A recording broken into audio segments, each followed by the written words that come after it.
Number 48, I think. 48th festival. I'm trying.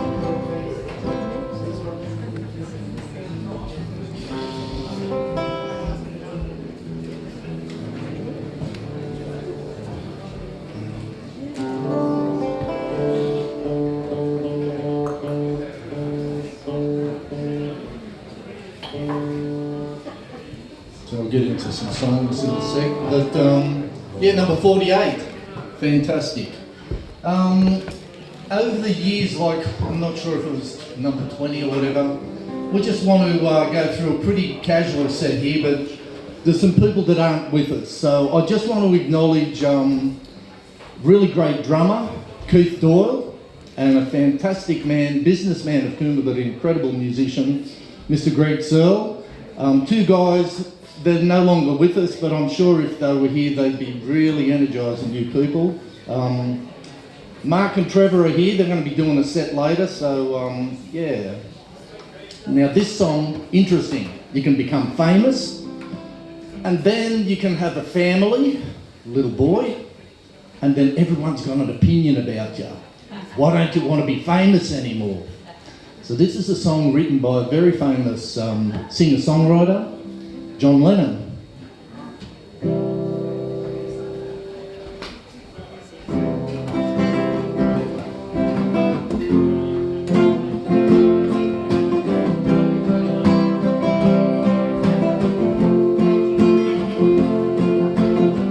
People say I'm crazy, doing what I'm doing.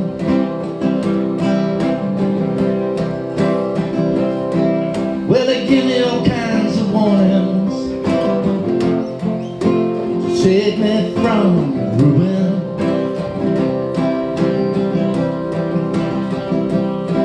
When I say that I'm okay, well, they look at me kind of strange. Surely you're not happy now, you're no longer playing the game. People say I'm lazy, dreaming my life away.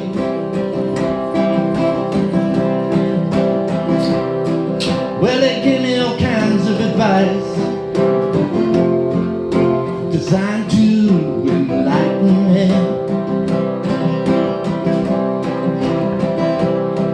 Well, I tell them that I'm doing fine, watching shadows on the wall. Don't you miss the big time, boy, you're no longer on the board. I'm just sitting here watching the wheels go round and round. I really love to watch them roll. No longer riding on that merry-go-round. I just had to let it go.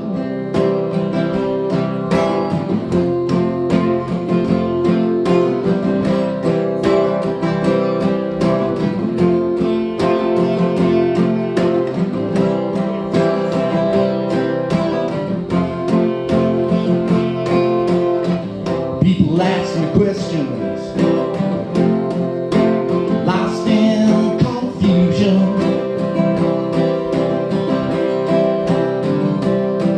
Well, they tell me there's no problem, only solutions. Well, they shake their heads and they look at me as if I've lost my mind. I told you there's no hurry, I'm just sitting here doing my time.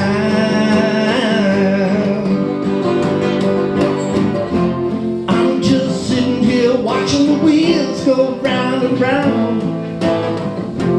I really love to watch them roll. No longer riding on that merry-go-round. I just let it go. I just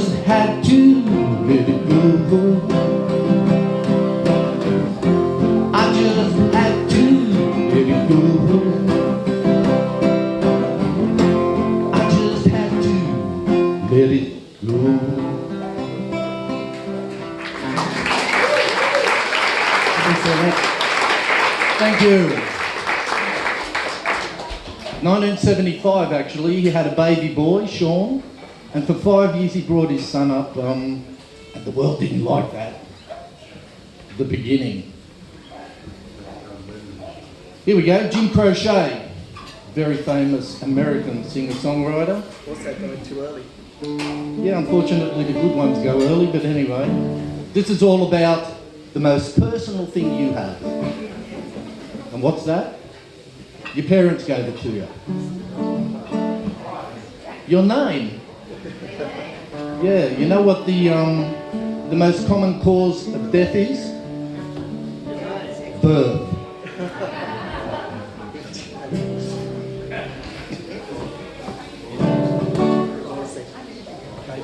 He's got a shark for a caper.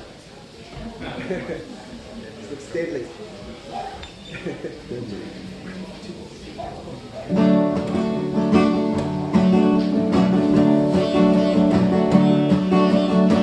Like a pine tree's lining the winding road, I got a name, I got a name.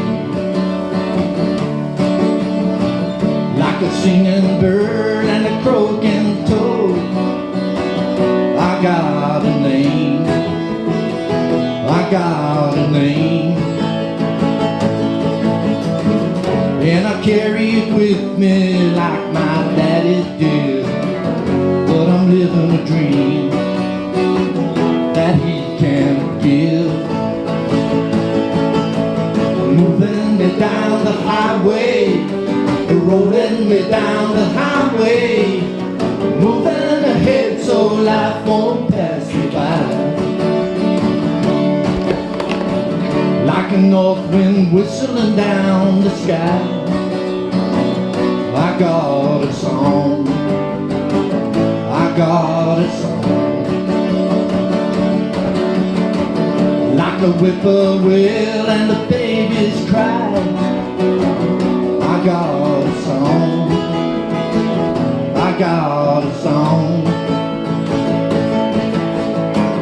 And I'll carry it with me and I'll sing it loud. If it gets me nowhere, I'll go there proud. I'm moving me down the highway, rolling me down the highway, moving ahead so life won't pass me by.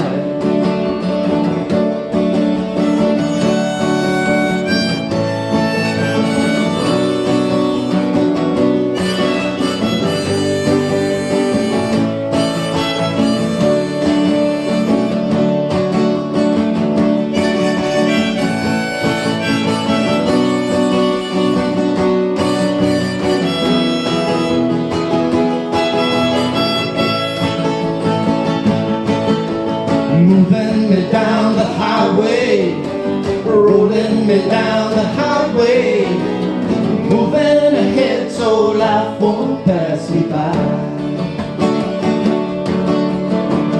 Like a fool I am and I'll always be, I got a dream, I got a dream.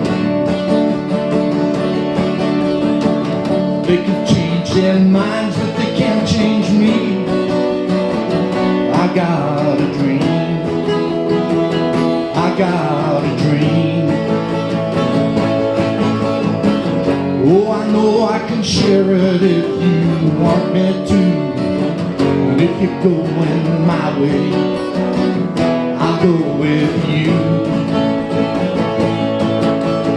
Moving me down the highway, rolling me down the highway, moving ahead so life won't pass me by. Moving me down the highway, rolling me down the highway, moving ahead so life won't pass me by. Thank you. Thank you. I'm not sure how much time We got time for 2 songs, Lockie, or one? Two. One more? One more. Okay, we'll get you rocking with this one. Now this is a song. This one was written by a fella by the name of Henry Thomas in 1910. I thought it was 1928. 1928? We're getting older. He might have done it in 19 then, but did 1928. Yeah. And the funny thing with songs, when they're really good, people pick them up later. You all know this. But you just don't know the guy that wrote it, Henry Thomas. If you want to get up and shake a little bit, that's what it's all about.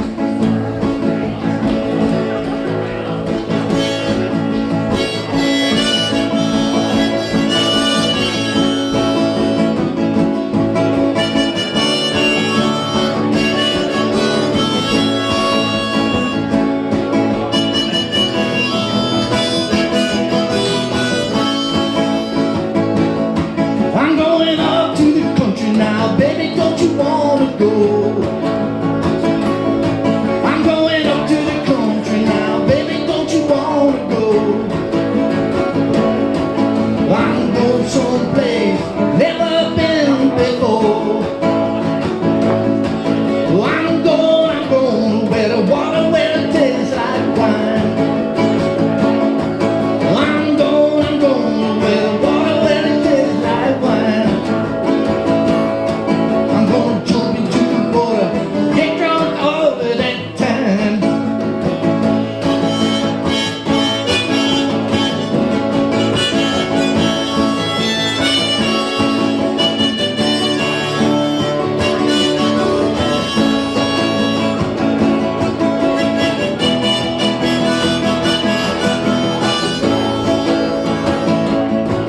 Gonna leave that city, got to get away. I'm gonna leave that city now, got to get away. That's it. All that fussing and the fighting, man, I don't wanna stay. Hey, now baby, pack your leaving bag. You know I'm gonna leave today, exactly where I'm going. You know that I can say, but we might even leave the US today. 'Cause there's a brand new game that I wanna play.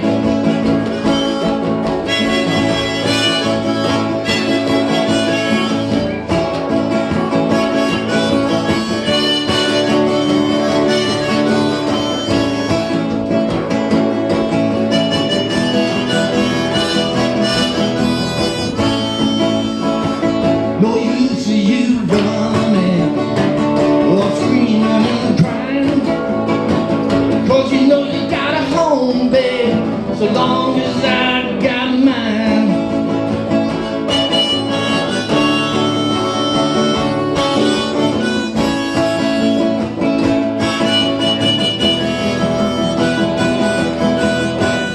Last words. I'm going back to the country now, baby, don't you wanna go? I'm going up to the country, baby, don't you wanna go? Going someplace, Numerella's on my mind. Thank you. Thank you very much. Did you hear about the guy that had his whole left side amputated? He's all right now. Thanks, ladies and gents. You right, Bill? Yep.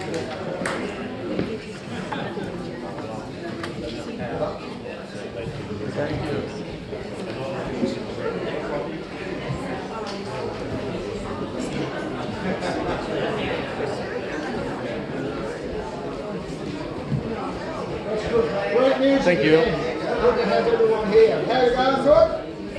Sorry about the hotness in here. It's coming out of the kitchen. We can't do much about that. So you want to step outside, get some air. Please do. So let's keep going. Okay, coming up now we have Phil in. Is he there? Yeah, I'm here. Oh, you're here. I Okay, snuck in fantastic. behind you, mate. And Snowflake after that. So please make Phil welcome. Come on. Hello, everybody. Hey, look, not much point in me doing a musical instrument job because that's all right. That's fine. not much point in me doing a musical job because my missus says I haven't got a beat in my body. So that's why I do poetry. Lo and behold, when I turned up this morning to go and put my name on the blackboard, Kev said to me, we don't want long poems, all right? I do two about 10 minutes, so I'm not going to bore you with them today. But lo and behold, I had to go back and I just wrote this at 12:15. The man said, don't do a poem that is long. But then how long is long? Is it as long as a song, with a repetitive chorus that will entertain us?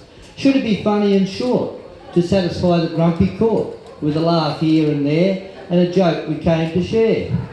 Or can I add a little more to make it valid for 4x4? Then music will be added and the band played padded.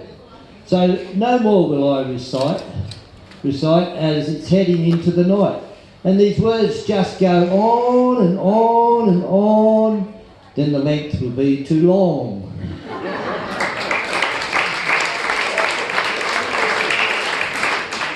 That one's for you, Kev. Look, short poems, 3-worder. The path we take is one you make, so make no mistake. Okay? Now, I know a lot of people have trouble through life, and I did back in 2004, a little bit of depression, like, you know, when things aren't going right. The mental battles that we fight are on the inside, out of sight. It's not like a broken leg or a person with an arm in a sling. You can't see them. So just have a little patience, all right? Here's one that I wrote. My very first poem, nice and short because that's what it was when I was only 15. My first love. I don't need my glasses. I see her there in the semi-gloom in the farthest corner of the room. Her slender neck, so long and white, makes me soar with sheer delight. Her contoured body with curves unending assures me there is no pretending. Her big round mouth with lips unmoving sends forth sounds that are so soothing. With pounding heart and trembling knees, I walk towards her gingerly. She does not stir as I hold her to me, nestling close. Oh, ecstasy, as beautiful as a bright new star. My first true love, a new guitar. Yeah. That was my third form English assignment. Never ever passed English, luckily, for some reason, I don't know why. Here's another one that I wrote. It's called What I Like About Poetry. It's basically how I look at the world and what inspires me and where the inspiration comes from, just like that one that Kev just did. Don't do a long poem. Well, how can you not, you know? What I like about poetry? What I like about poetry is its various forms, written word, transformed, performing. The poet is a fool with writing as a tool, and words are a structural calling. It has so many faces, stories over the ages by sages of situations and places. Poetry is the conduit to portray the multi-stories of cultural human races. What I like about poetry can be satirical, factual, serious or funny. The poet is the muse, raises thoughts, reassembled, compiled and without money. Rhyme, rhythm, spoken or sung, now we have poetry of music, called rap. Poetry is the passion from within that deals with all of life's crap. What I like about poetry is to create a world of observation and thought. Fantasy in the real world of make-believe at a particular time now caught. The cloak of reason where the pen stands mighty against the sword. Poverty and passion, money and greed, where's the common sense in the accord? Now on this earth, what is a human worth as we rate the land? Take stock. Will he take a turn to turn back the clock, or just be a shag on a rock?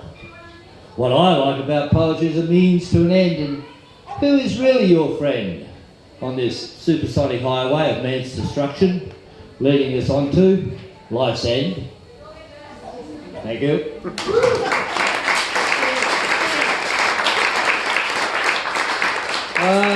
The next one I wrote over in South Australia, it's called, I get a little bit tied up when I do this one, so please forgive me if I do, alright? And it's basically for our Anzac. It's called Attrition at War. In the First World War there was a General Haig, a Scottish general.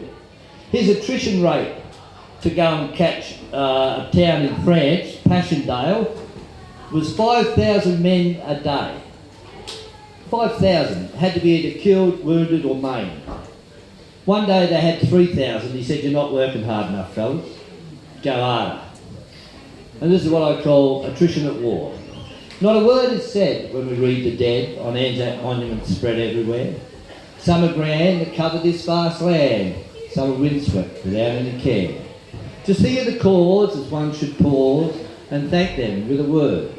It won't take you long to hear their song when the bugle blows are heard.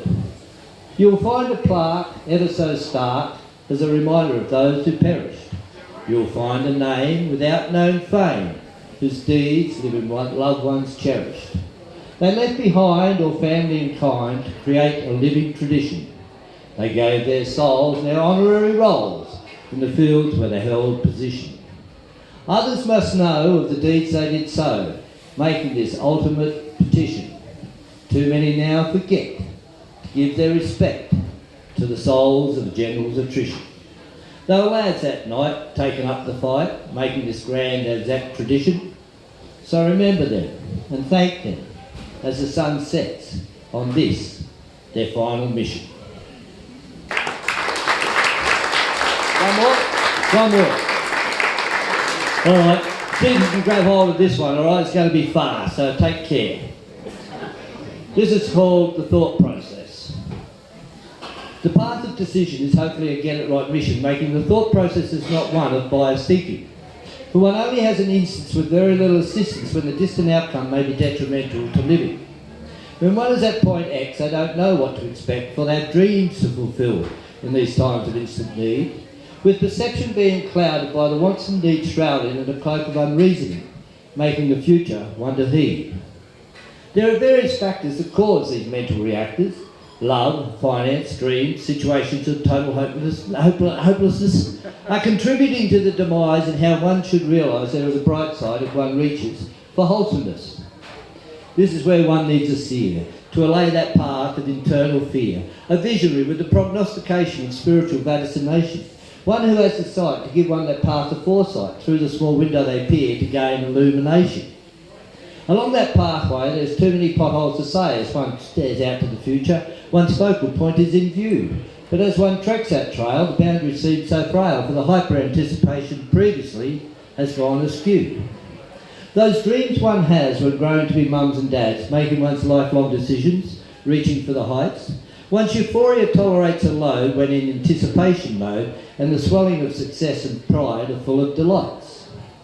Although that exterior vision could hide a questioning derision in the mind of one who has fallen in a doubting, culpable fear. That mental loss comes at a cost, making one feel remotely lost, when in the approaching hindsight light of a decision held dear. To the depths of despair, seeking whether a hope or a care are the glimpses the mind allows in that eclectic state, and so forms confusion that evolves into fleeting exclusion with the signals from some coming to others too late. This shines of a melancholy mood that makes one brood over the foreboding hindsight that wasn't in the foresight, subjecting one to self-doubt, increasing the mental burnout, spiralling in the vortex of blue from the lack of tactical insight. Yet, with the facility of deduction, one should make a reduction in the thought processes that create this insipid illusion. For it's the exterior forces of fate one doesn't create, mate, and that is what transpires into the internal confusion. With this then one must deduce that when in mental use, to put hindsight before foresight to gain a clear insight on the issues that one wishes and not to confuse. The understanding of living life by just doing right. Thank you.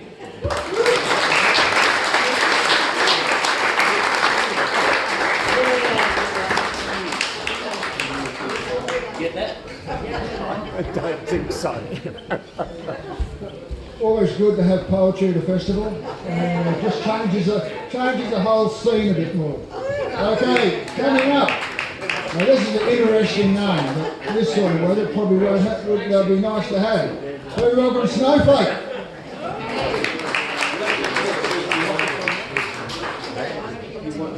Oh yeah, absolutely.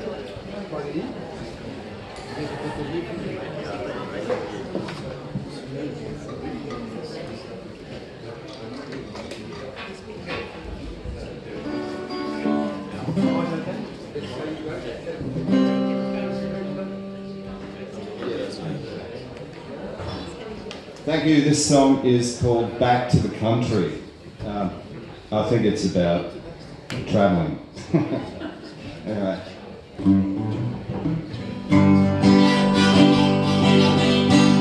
Was it just a feeling, or was it just a dreaming, or was it really going back to the country? On the back seat, under a blanket, was a 22, back to the country. My brother had a plan, he got down next to a dead kangaroo, back to the country. So I grabbed the gun, put my foot on his chest, put a photo of opportunity, back to the country.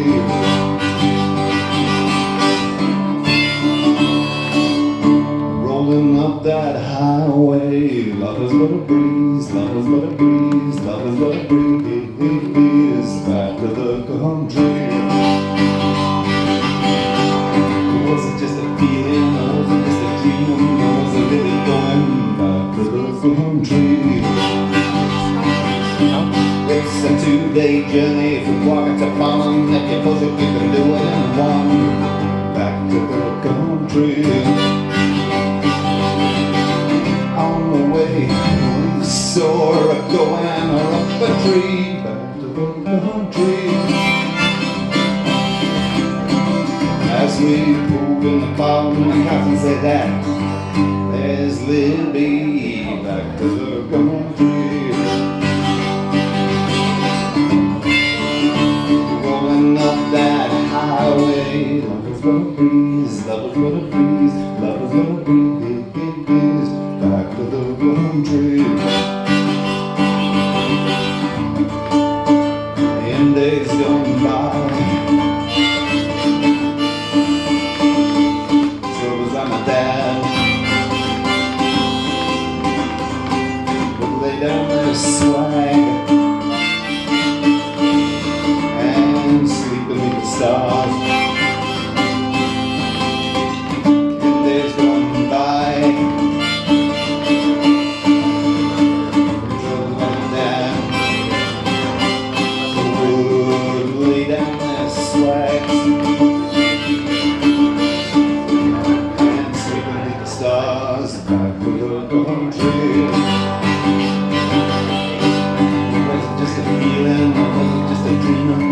really going back to the country. On the back seat, under a blanket, there was a 22, back to the country. My brother had a plan, he got down next to a dead kangaroo, back to the country. So I grabbed the gun, put my foot on his chest, put a photo of opportunity, back to the country. Rolling up that highway, lovers gonna breeze, lovers gonna breeze, lovers gonna breeze, back to the country.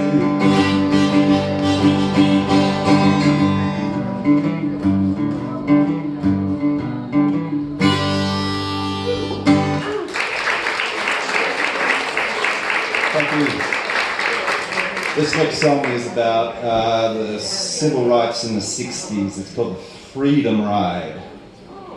When people had a lot of guts to get out and fight the man, as we always have to fucking do.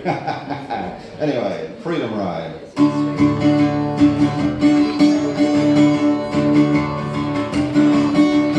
Fannie Lou Hanna was a very brave woman. She helped set up the Freedom Ride in Montgomery, Mississippi. A poor sharecropper lived under the hammer.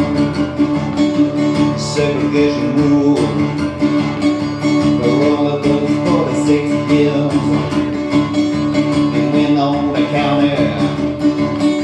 The cops threw her in jail, beat her so savagely. She was lucky to still be alive. She said, I guess I should have been scared. But what's the point in being scared? It seems like they're trying to kill me. A little bit at a time, since I could remember.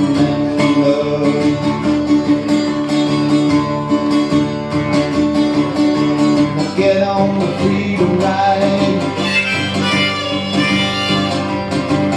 with Hallelujah.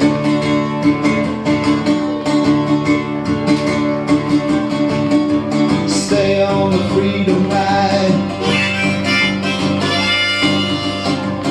with Hallelujah.